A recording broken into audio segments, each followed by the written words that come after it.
यस्य प्रसादात् भगवत्प्रसादो यस्य प्रसादान्न गति कुतोऽपि ध्यायं स्तुवं यशस्त्रिसन्ध्यं वन्दे गुरो श्रीचरणारविन्दम्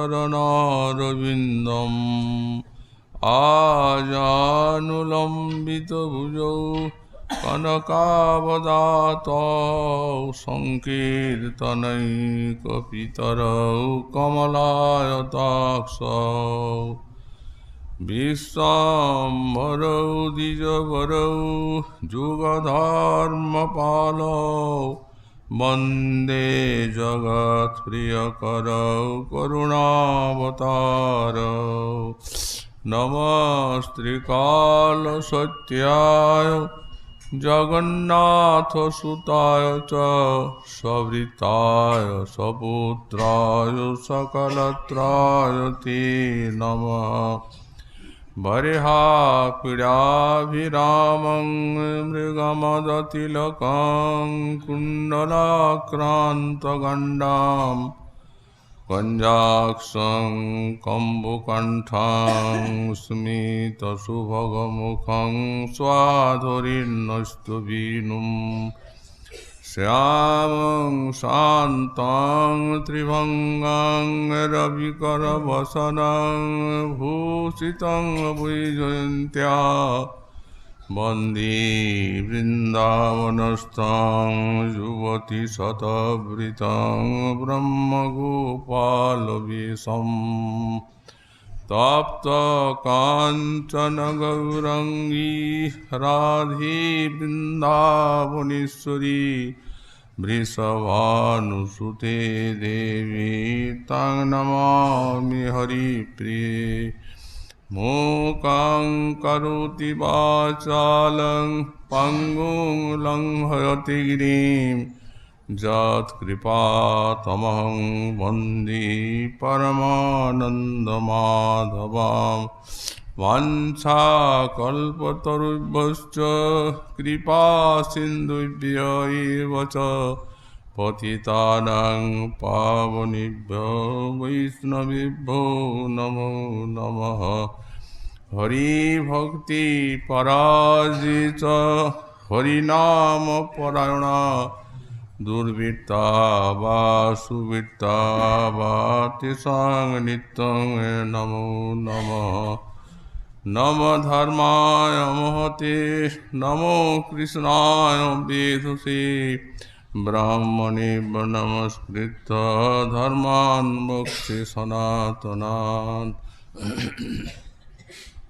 नारायणं नमस्कृत्य नरं चैव नरोत्तमं देवीं सरस्वतीं व्यासं ततो जयोमुदीरयेत् जय रूप सनातन भट्ट रघुनाथ श्रीजीव गोपाल भट्ट दास रघुनाथ এই ছয় গুসাইর করে চরণ বন্দন যা হইতে বিঘ্ননাশ অভীষ্ট পুরাণ দুর্গমী প্রতিমেন্দ্রস্খলৎপাদগতির্মুহু সকৃপাদৃষ্টিদানেন সন্ত সন্তো বলম্বনম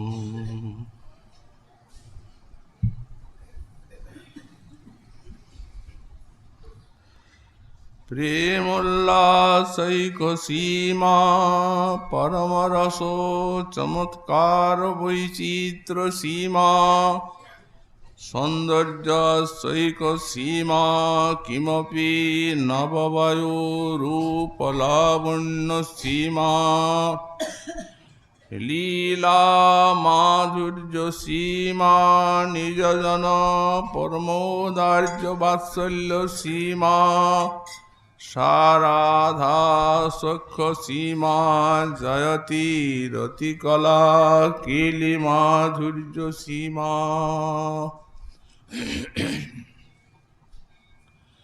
कलिजुग पावनावतार श्री श्री गौरांग महाप्रभु परमांतरंग पार्षद গৌড়ীয় বৈষ্ণবাচার্য বর্য পরম পূজ্যপাদ শ্রী শ্রীল প্রবোধানন্দ সরস্বতী চরণ তাঁর শ্রী শ্রী রাধারস সুধানিধি গ্রন্থে 131 সংখ্যক শ্লোকে শ্রী শ্রী রাধারানীর মহামহিমাতিশয্য বর্ণনায় তাকে 9টি সেই মহাবেদ থেকে উত্থিত গুণের পরাবধি বলে এই শ্লোকে ব্যাখ্যা করছেন।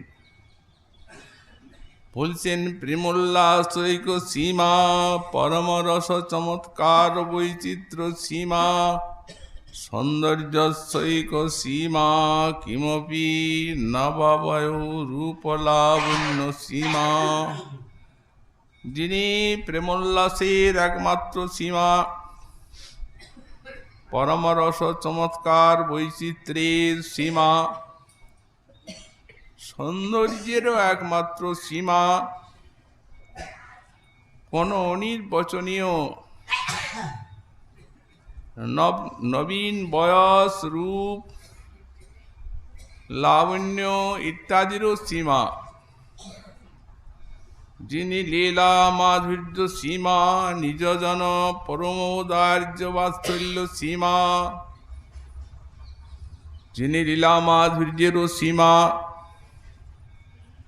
নিজজনের প্রতি পরম ঔদার্য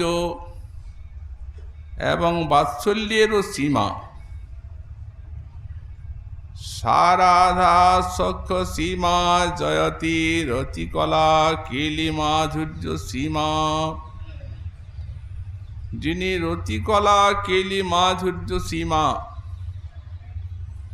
রতিকলা কেলি মাধুর্যের পরাবধি এবং সুখ বা আনন্দেরও পরাবধি, সে রাধারানী সর্বোৎকর্ষে বিরাজ করছেন। আমরা এই শ্লোকের ব্যাখ্যা প্রসঙ্গে এই যে প্রেমোল্লাসৈক সীমা, প্রথমে শ্রী রাধারানী যে গুণটি বর্ণনা করছেন, যিনি হচ্ছেন প্রেমোল্লাসের একমাত্র সীমা বা পরাবধি স্বরূপা। প্রেমোল্লাস অর্থে প্রেম বিকাশের একমাত্র পরাবধি শ্রী শ্রী রাধারানী। এই প্রসঙ্গে আমরা প্রেমের যে তিনি পরাবধি তা বলেছি যথামতি।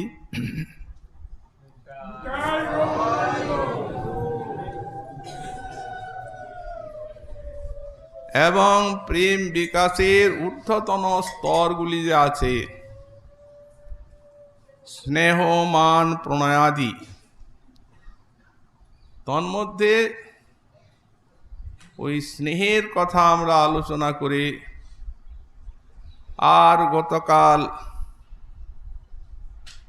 এই মানের বিষয়ে রাধারানীর বলছিলাম।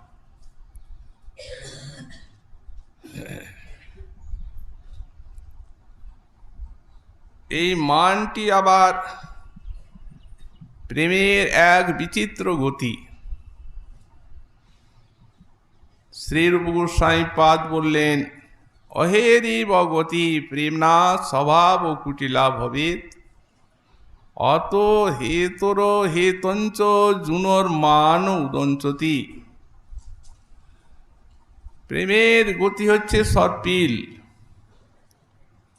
সর্প যেমন সোজা হয়ে চলতে পারে না, তাকে বাঁকা হয়েই চলতে হয় বক্র গতিতে, তেমনি প্রেম তারও এই প্রকার গতি। সোজা হয়ে চলতে পারে না, প্রেম বক্র গতিতে চলে। এই জন্য কারণ থাক না থাক, জুনুর্মান ঔদঞ্চতি। এই কৃষ্ণ এবং তার প্রিয়াগুণীর কারণে অকারণে মানের উদ্গম হয়। তবে হ্যাঁ, প্রকার ভেদ আছে, বহুবিধ। আমরা চৈতন্য চরিতামৃতে দেখতে পাই, নীলাচলে শ্রীমন মহাপ্রভু হোরা পঞ্চমীতে সে যাত্রা দর্শনের জন্য আমন্ত্রিত হয়েছেন সপার্ষদে। কাশী মিশ্র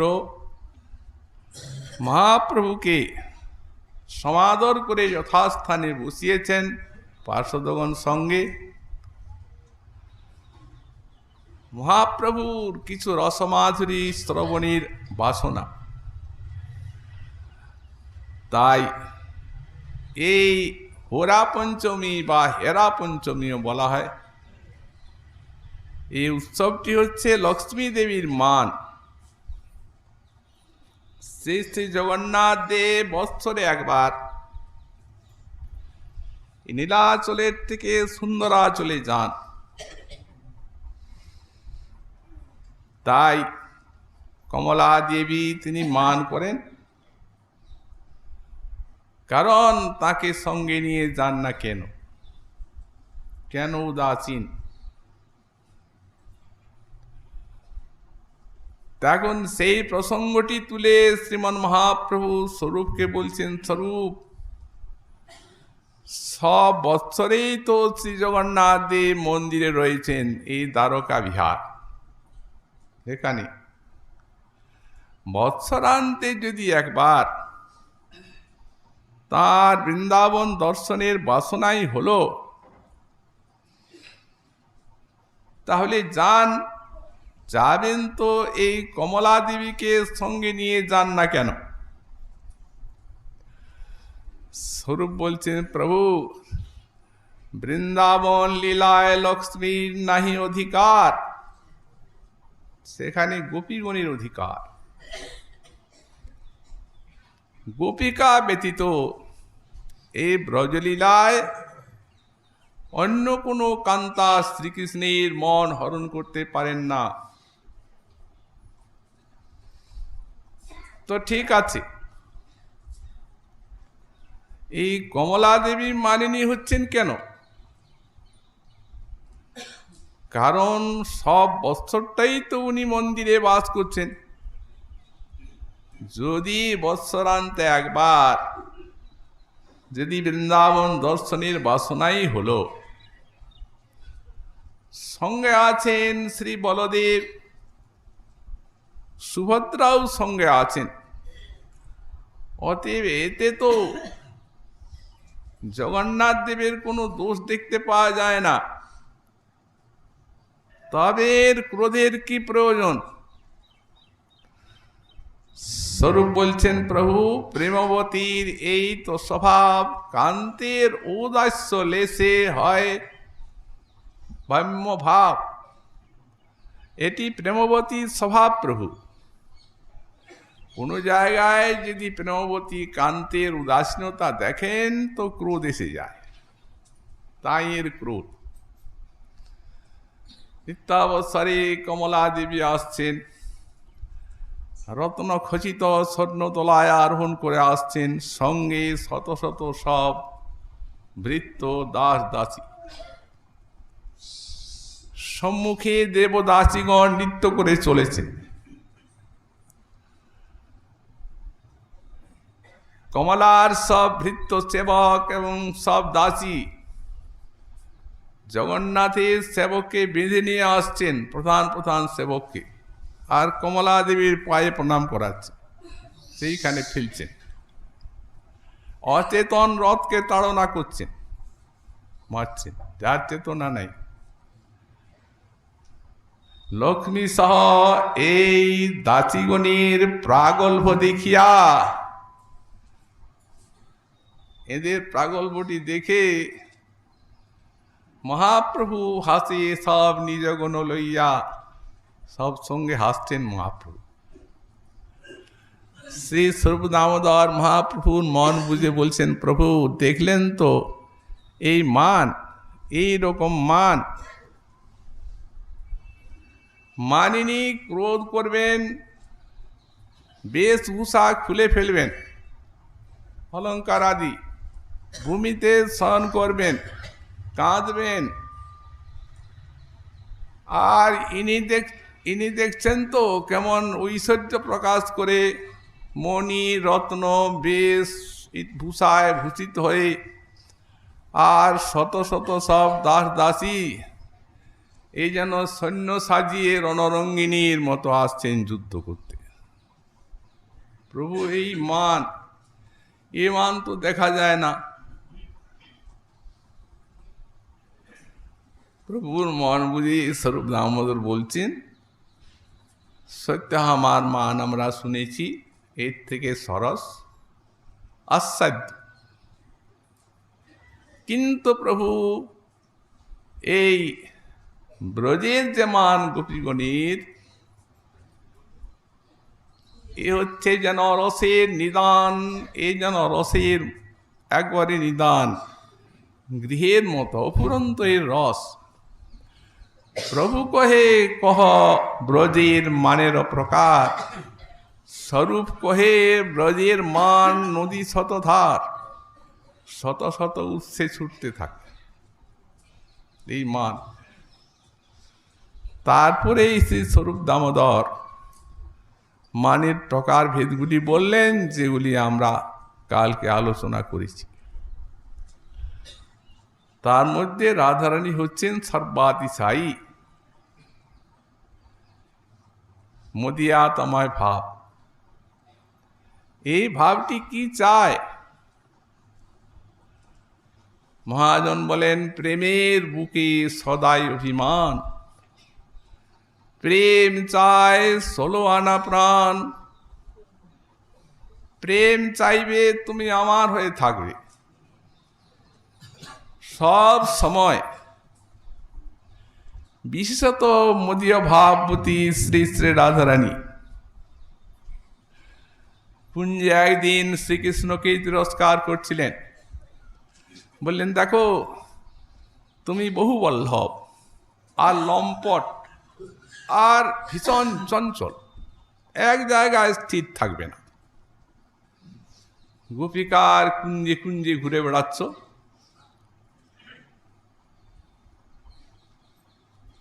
এখানে সেখানে সব গোপিকার সঙ্গে তোমার মিলন, এ আর সহ্য হয় না আমার।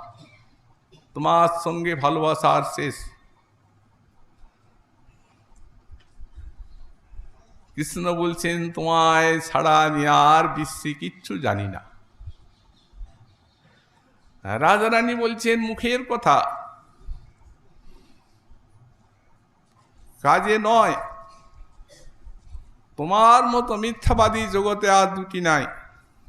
অনেক তোমাকে দেখলাম, আর তোমার মুখের কথায় আমি বিশ্বাস করি না। তুহু যদি মাধব চাহসি লেহ, তো মদন সাক্ষী করি ক্ষত লেখি দেহ। তোমাকে আপনার লিখে দিতে হবে, আমাকে পাট্টা করে দলিল, সেইটা আমি রাখব। কি লিখতে হবে? ষোড়বি কেলিন কদম্ব বিলাস, দূর করবি নিজ গুরুজন আস। কেলি কদম্ব বিলাস ছেড়ে দিতে হবে, নিজের গুরুজনের আশাও ছাড়তে হবে। দিবস রজনী গুণ গাবি মোর, আন যুবতী নাহি করবি কোর। দিন রাত আমার গুণ কীর্তন করতে হবে, কোনো গোপীর কাছে যেতে পারবে না।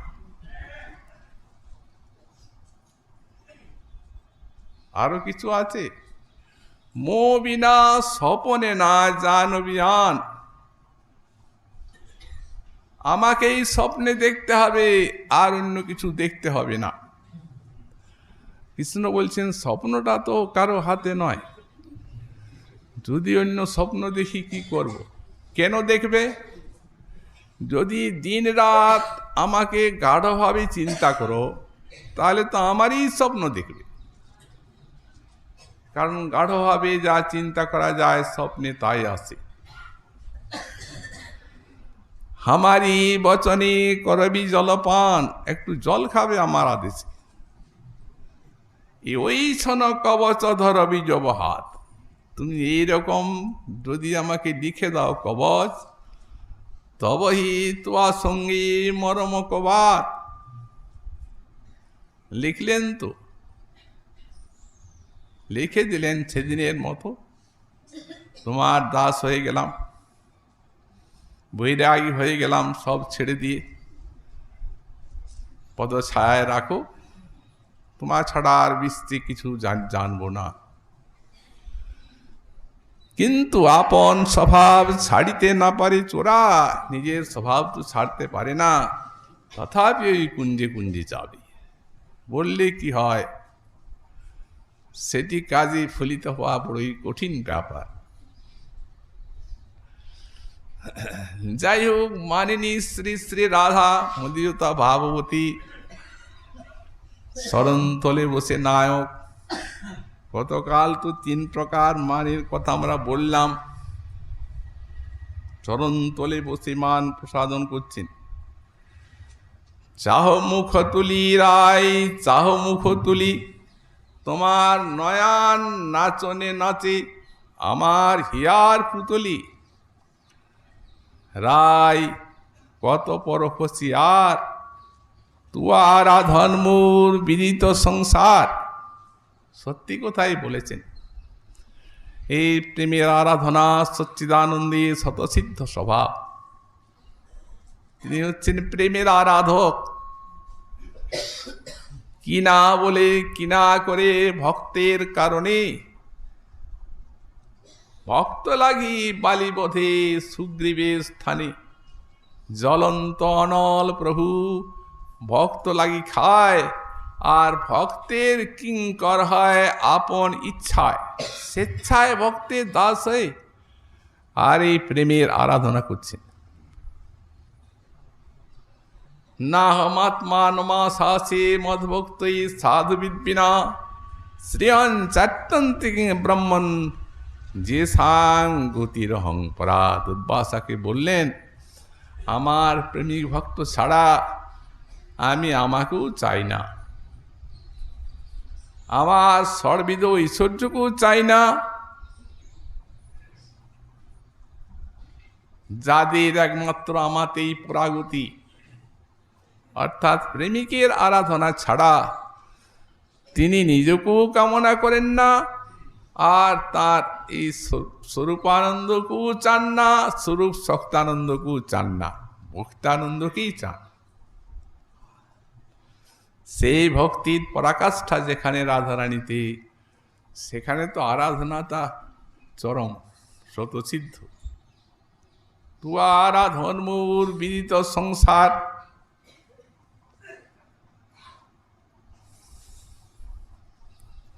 পীত পিন্ধন মোর তুয়া অভিলাষে, পরাণ চমকে যদি ছাড়হ নিঃশ্বাসে। মহাজন বলেন, তোমার লাগিয়া পীতবাস করে শ্যাম। তিনি নিজেও বলেন, তুয়া অনুরাগে হাম পীতাম্বরধারী, হতে পীত পিন্ধন মোর তুয়া অভিলাষে, পরাণ চমকে যদি ছাড়হ নিঃশ্বাসে। লেহ লেহ লেহ রায় সাধের মুরুলি, পরশিতে চাহি তোমার চরণের ধুলি। তোমার চরণ ধুলি স্পর্শ করতে চায়। শ্রী উদ্ধব মহাশয়কে বললেন ভক্তির চরণ ধুলির আমার প্রয়োজন, এই জন্য আমি তার পেছনে পেছনে যাই। অনুব্রজ্যা ভং নিত্যং পুয়াতঙ্গিরেনুভি, তার চরণধুলির দ্বারা পুয়ে পবিত্র হব এই বাসনায়। শ্রীধর স্বামী টিকাতে লিখছেন, ওনার আর কি অপবিত্রতা। অতএব মদ অন্তর্বর্তী ব্রহ্মাণ্ডানি পবিত্রী কুর্যাম ইতি ভাবে নৈতর্থ। উনি বলছেন, উদ্ধব, আমার লোমকূপে লোমকূপে অনন্ত ব্রহ্মাণ্ড আছে। আমি চাই সমগ্র ব্রহ্মাণ্ডের মানব তারা প্রেম পেয়ে যাক, আমি তাদের প্রেম রস আস্বাদন করব। এত আমার প্রেম রস লোলুপতা। তো ভক্তের পদধূলি ব্যতীত প্রেম হবে না, এটা ভাগবতে বারবার বারবার লেখা আছে। এই জন্য আমি ভক্তের চরণধূলি নিয়ে সেই ব্রহ্মাণ্ডগুলার উপরে লেপন করছি, যাতে সব ভক্ত হয়ে যায়। কিন্তু আমাদের গোস্বামীপাদ বললেন, স্বামী টিকায় পুয়ে শব্দটার কোনো ব্যাখ্যা হলো না। উনি বলছেন পবিত্র হওয়ার জন্য ভক্তের চরণধূলি মাখছে। ব্রহ্মাণ্ড উদ্ধার ঠিকই বলেছে, কিন্তু পুয়েটা, এই জন্য আর এক প্রকার ব্যাখ্যা করলেন, মদ অন্তর্বর্তী ব্রহ্মাণ্ডানি পবিত্রী কুর্যাং ইতি ভাবে নৈতর্থ। না, উনি বললেন যে মদ ভক্তি অনিষ্কৃতিত সাত পবিত্রিত শ্যাম, আমাকে যে ভক্ত ভজন করছেন আর আমি কিছুই তাকে দিতে পারছি না, কি দেব? দিলে তিনি যা চান তাই তো দিতে হবে। তো তিনি তো চাইছেন আমার সেবা, তাহলে তো আমারই পাওয়া হচ্ছে, তাহলে ভক্তকে আর কিছুই দেওয়া গেল না। এই জন্য কৃতজ্ঞতা যে গুণটি আছে সেইটি দুঃখ দেয়, তাকে পীড়া দেয়, ওইটাই এখানে রোগ, ওইটাই অপবিত্রতা। তো এখন পায়ের ধুলি মেখে সেই যাক, কিছু তো একটা নিলাম। সে প্রেমের পরাকাষ্ঠা শ্রী শ্রী রাধারানীতি। অতি পরশিতি চাহি তোমার চরণীর ধুলি, এত ধনে ধনী যেই সেকেনে কৃপণ। যিনি এত ধনে ধনী তিনি কেন কৃপণ? ভগবান রূপ গুণ যৌবনে ভুবনে আগুলি, তুমি রূপে গুণে যৌবনে সমগ্র সমগ্র গোপিকাগণের শ্রেষ্ঠা, পৃথিবীর শ্রেষ্ঠা। তো এত ধনে ধনী যেই সেকেনে কৃপণ, এত সাধনা করছেন তো মান ত্যাগ করছেন না কেন?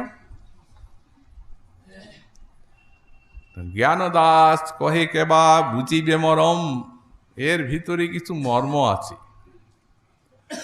এটা বোঝাটাও কঠিন। এত সাধ্য সাধনা করছেন গোবিন্দ, তাও মান যাচ্ছে না কেন? এর রহস্যটি হচ্ছে এই, মহাজন বললেন বাম্য স্বভাবে উঠে মান নিরন্তর, তার বাম্যে বাড়ে কৃষ্ণের আনন্দ সাগর। ওটাতে প্রসন্নতার থেকেও বেশি আনন্দ আছে, আনন্দ সাগর উচ্ছ্বলিত হয়ে উঠে। এই জন্যই বাম্য, নিরন্তর মান উঠতে থাকে রাধারানীর। আমাদের গোস্বামীপাদ বললেন প্রশমনের এই জন্য কতগুলি উপায় অবলম্বন করেন। মান তো গেল না, চরণে পড়ে বহু সাধলেন। বদসি যদি কিঞ্চিদপি দন্তরুচি কৌমদি হরতি দরতি মিরমতি ঘোরম, প্রিয়ে চারুশীলে মুঞ্চময়ী মানমনিদানম অনিদানং মানং মুঞ্চ। তোমার এই মানের কোনো কারণ নাই, এটি অকারণ মান। অতএব ছেড়ে দাও। ভবতি ভবতি সময়ী সতত মনুরোধিনী তত্র মম হৃদয়মতি যত্নম। সত্যমেবাসি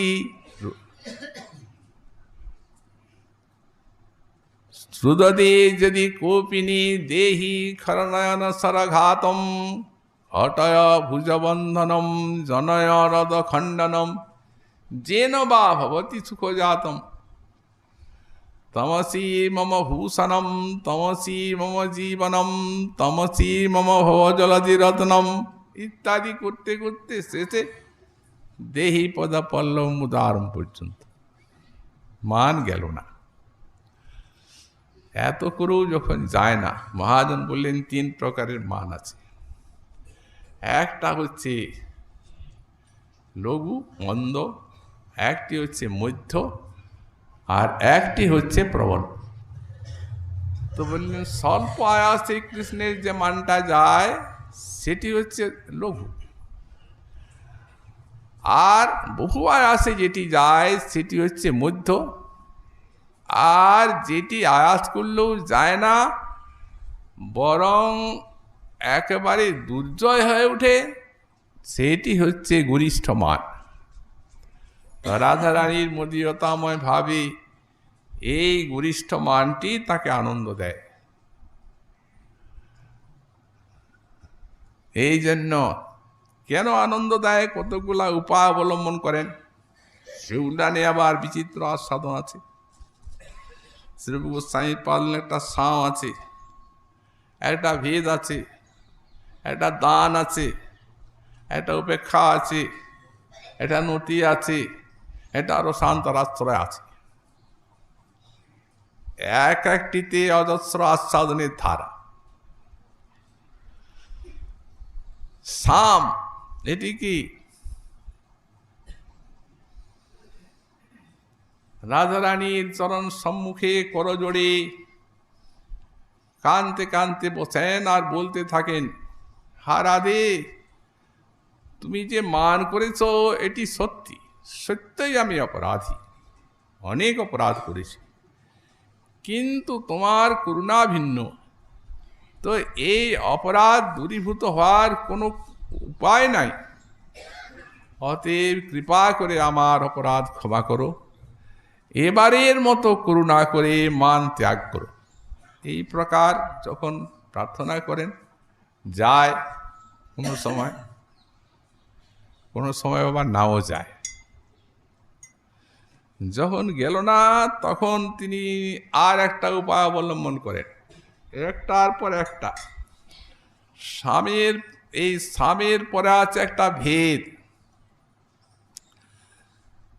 তখন বলেন, দেখো রাধে,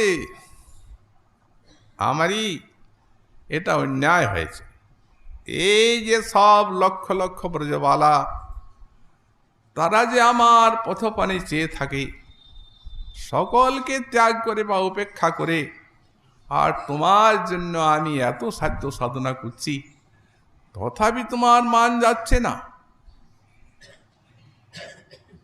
ঠিক আছে, তুমি থাকো, চললাম।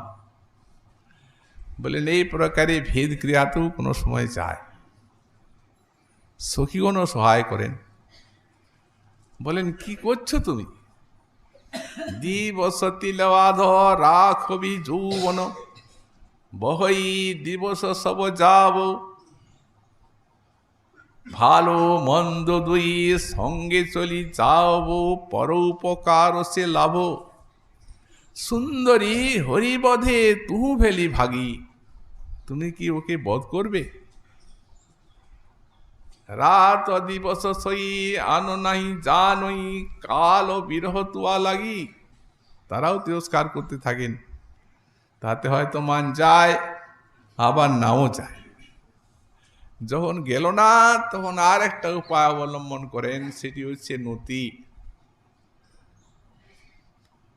দৈন্য অবলম্বন করে একেবারে চরণে পড়ে যাওয়া। হয়তো এই দৈন্য দেখে মান যায়, আবার নাও যায়, তখন একটা উপায় অবলম্বন করেন। সাম দান, একটা দান আছে। একটা মালা গাঁথেন, মালা গেঁথে রাধারানীর নিকটে আগমন করেন। আগমন করে বলেন, রাধে, আমার এইখানে কাম নামে এক বন্ধু আছে, ওই মালাটা তোমায় উপহার দিয়েছে বলে মালাটা গলায় পরিয়ে দেন। যদি মালাটা থেকে গেল তাহলে তো বুঝলেন যে মান মন্দীভূত হলো, আর যদি ছুঁড়ে ফেলে দিলেন তাহলে গেল, ওটা আর কাজ দিল না। এ হইল দান। তেমনি কোনো সময় উপেক্ষা করে চলে যান, চুপ করে বসে থাকেন, সেটি উপেক্ষা। আবার একটা আছে মান তোষণীর প্রকার ও শান্তরাশ্রয়। এটি যাদৃচ্ছিকী এবং বুদ্ধিপূর্বক। মান নিষের রাধা গোবিন্দ বসে মান প্রসাদন করছেন, মান যাচ্ছে না। তো এখানে তো সবাই প্রেমিক। বর্ষা হর্ষবন মেঘ মনে করছে গোবিন্দ তো পারলেন না, একবার যুগল সেবার সৌভাগ্য আমার হয়, দেখি চেষ্টা করে। হঠাৎ কড়কড় করে মেঘ ডেকে উঠল খুব জোরে। ভয় পেয়ে কমলা রাধারানী প্রাণনাথীর কণ্ঠ জড়িয়ে ধরলেন, মান গেল। এটি হচ্ছে যাদৃচ্ছিকী। সখীগণও বলেন, সখী কাদম্বিনী, আজ থেকে তুমি আমাদের এক সখী। গোবিন্দ পারলেন না মান ভঞ্জন করতে, আমরাও নারাজ হয়ে গেলাম, তুমি পারলে, তোমার আজকে জয়। কোন সময় বা বুদ্ধিপূর্বকও করেন। হঠাৎ গোপনে পীতবস্ত্রটি মুখে দিয়ে আর আঙ্গুলে একটু দংশন করে নেন। দংশন করে আর রাধারানীর নিকটে উচ্চস্বরে বলতে থাকেন, হয়ে সখীগণ, আমাকে একটা সাপে কাটলো, একটা পঞ্চমুখের সাপে। পঞ্চমুখের কীট দংশন করলো, সর্বনাশ হলো আমার। রাধারানী কানতে কানতে উঠে, দেখি দেখি দেখি দেখি, তখন হাসতে থাকে। এইরূপ বুদ্ধিপূর্বক শান্তরাশ্র যায়। গোসাইপাদ বলেন, দেশ বলে যায়, কাল বলে যায়, আবার একটা জিনিস আছে মুরলী রবে যায়। এটি তো মান প্রসাদনের একটি বিরাট শক্তিশালী বস্তু। ললিতা সখী মান শিক্ষা দিয়েছেন। মুরলী ধীরে ধীরে বাজছে। রাধারানী বলছেন, সখী ললিতে, কানে ঢাকা দাও, ঢাকা দাও। বললেন, মান করে আছো তুমি, আবার কানে কি ঢাকা? ওই যে মুরলী বাজছে, ও যদি কানে প্রবিষ্ট হয় তাহলে আর তোমার মান রাখা যাবে না। এইভাবে বিবিধ উপায়ের দ্বারা এই মান প্রশমনের কথা গোস্বামীপাদ লিপিবদ্ধ করেছেন। এই মান আবার যদি যখন বিশ্রম্ভকে প্রাপ্ত হয় তখন হয়ে যায় প্রণয়। মানু দধানু বিশ্রম্ভ প্রচ্যতি বুধই। মান যখন আরো উচ্চস্তরে গিয়ে আর এই বিশ্রম্ভকে পায় তখন তার নাম হয় প্রণয়। বিশ্রম্ভটা কি? এই বিশ্রম্ভটি হচ্ছে একটা পারিভাষিক শব্দ। বিশ্রম্ভ শব্দের অর্থ হচ্ছে বিশ্বাস, কিন্তু এখানে ব্যাখ্যা করা হচ্ছে যে কান্তের শ্রীকৃষ্ণের হস্তপদ, অঙ্গ ইত্যাদিকে নিজের হস্তপদের সঙ্গে অভিন্ন মনে করা, এটি হচ্ছে বিশ্রম্ভ। যেমন আমরা মানের কথা বললাম, উদাত্তমান, চন্দ্রাবলী, ললিতমান, তেমনি সব স্তরগুলিতেই আছে। এখন মৈত্র প্রণয় আছে, সখ্য প্রণয় আছে, সুসখ্য প্রণয় আছে। পূর্বগুলি সব রাত চন্দ্রাবলী, পদ্মা, সব্যাদির, আর পরপরগুলি রাধার। তো এই যে প্রণয়ের দৃষ্টান্তে বললেন যে চন্দ্রাবলী নৃত্য করছেন শ্রীকৃষ্ণের সঙ্গে, শ্রীকৃষ্ণ তার বাম হাতটি স্কন্ধে রেখেছেন, তখন গাঢ় আদরময় প্রণয় ওর। এই মৈত্রটি বাম হাত দিবেন কোন, ডান হাতটা রাখছে। নৃত্য করতে করতে শ্রীকৃষ্ণের চরণে যাতে চরণ না লাগে এই জন্য একটু বাঁকা বাঁকা হয়ে নাচছে। আর রাধারানী সখীগণ সব হাসছে ওকে দেখিয়ে পরস্পরে। এই ভাব দিয়ে তুমি ওকে সুখী করবে। রাধারানী যাবক ইত্যাদি গ্রহণের সময় স্বেচ্ছায় চরণটি গোবিন্দের বক্ষে তুলে দেয়। এই জন্য রাধারানীর যে সুসক্ষ প্রণয়ের দৃষ্টান্তে গোস্বামীপাদ বললেন, যখন বনদেশে গেলেন রাসে, রাধারানীকে নিয়ে অনেক বিহার, গোপীগণ আসছে, চলো চলো পালিয়ে যায়। রাধারানী বলছেন, প্রিয় আর চলতে পারছি না, অতএব নয়মাং যত্রতে মনো, যদি তোমার অন্য জায়গায় আমাকে নিয়ে যাওয়ার থাকে আমাকে বয়ে নিয়ে যাও। এমনি সুসক্ষ প্রণয় শ্রী শ্রী রাধারানীর। গোস্বামীপাদ বললেন যে মান এবং প্রণয় এই দুইটির কার্যকারণতা আছে। এই স্নেহ তার থেকে তো হচ্ছে মান প্রণয়, তো স্নেহের থেকে কোনো সময় মান হয়ে আর মানটা প্রণয় হয়, আর স্নেহের থেকে কোনো সময় প্রণয় হয়ে আর তারপরে মান আসে। তার কারণ মানটি হচ্ছে এই প্রণয়টি হচ্ছে মানের উত্তম পদ।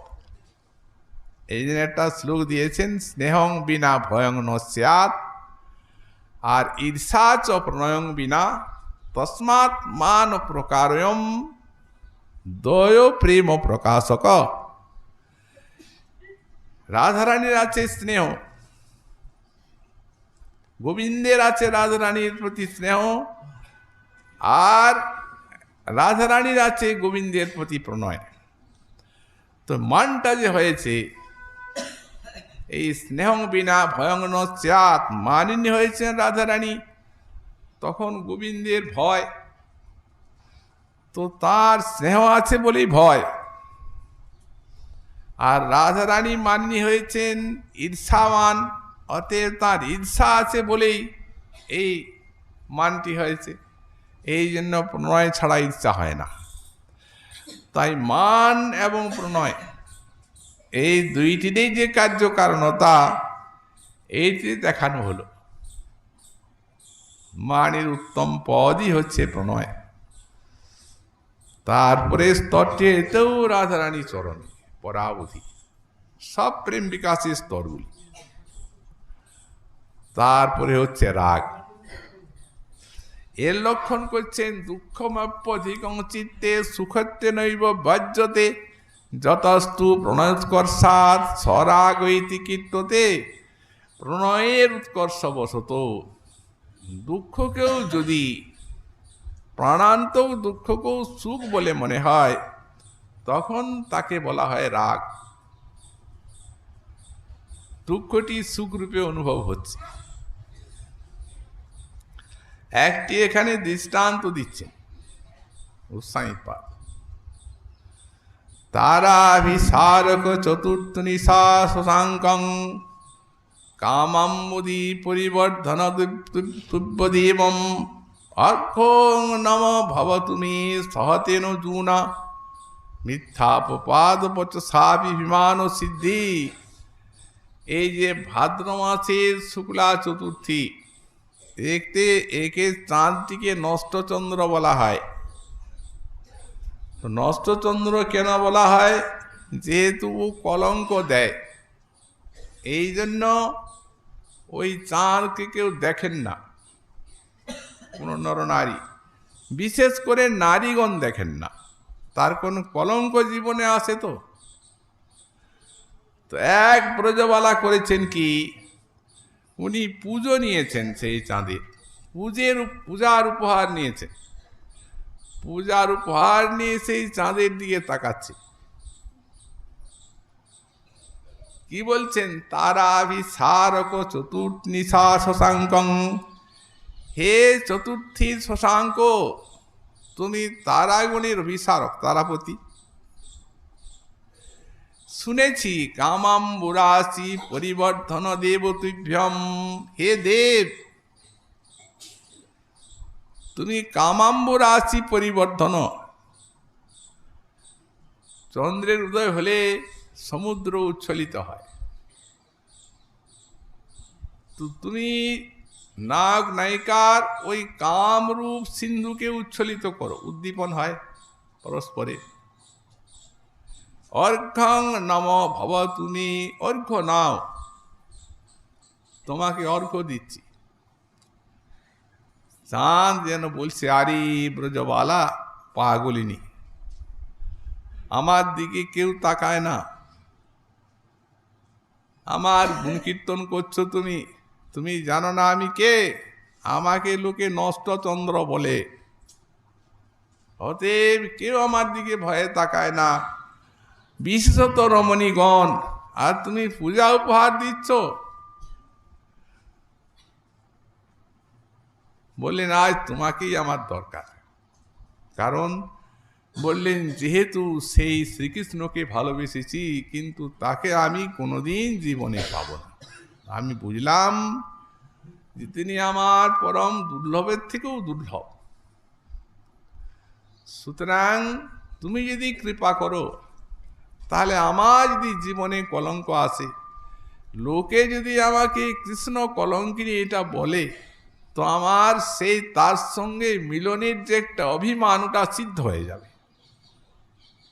লোকে বলছে পাবো তো নাই, অতএব মিথ্যা অপবাদ হোক, বচসাপি অভিমান ও সিদ্ধি, বাক্যে লোকে বললেও ওই পার অভিমানটা সিদ্ধ হয়ে যাবে।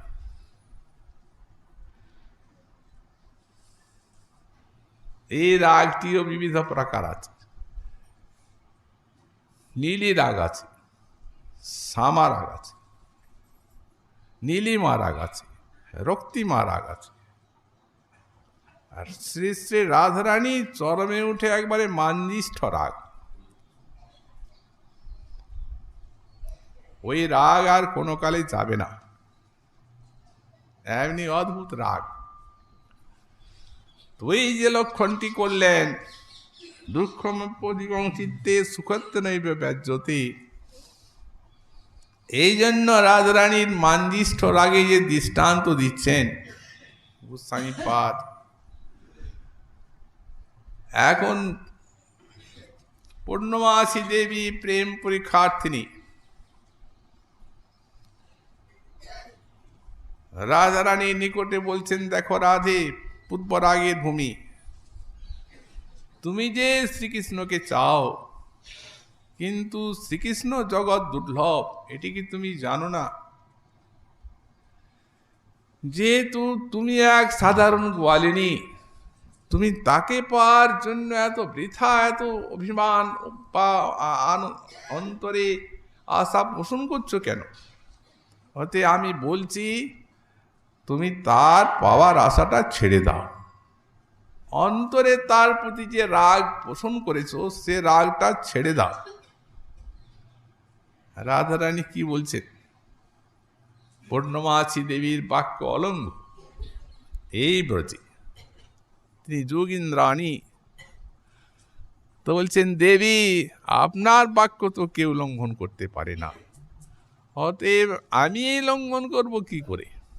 মায়াতে নির্বন্ধাত মুরবিজয়িনী রাগ পরিহিত, তোমার নির্বন্ধে আমি এই মুরজয়ী শ্রীকৃষ্ণের প্রতি রাগ ছাড়লাম।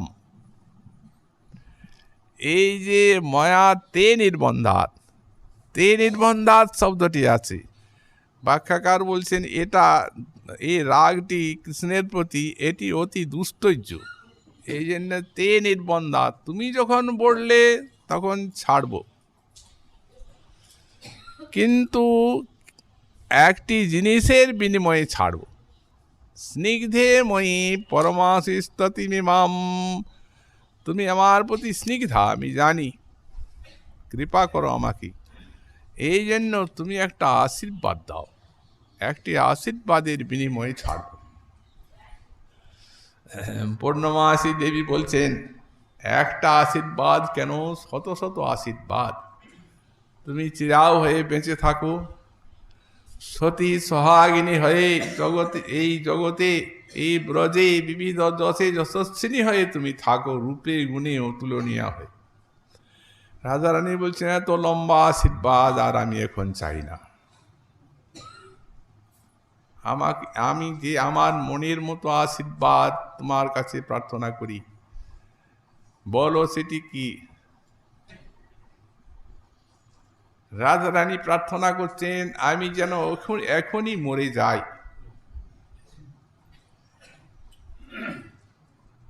মরে তুমি কি করবে?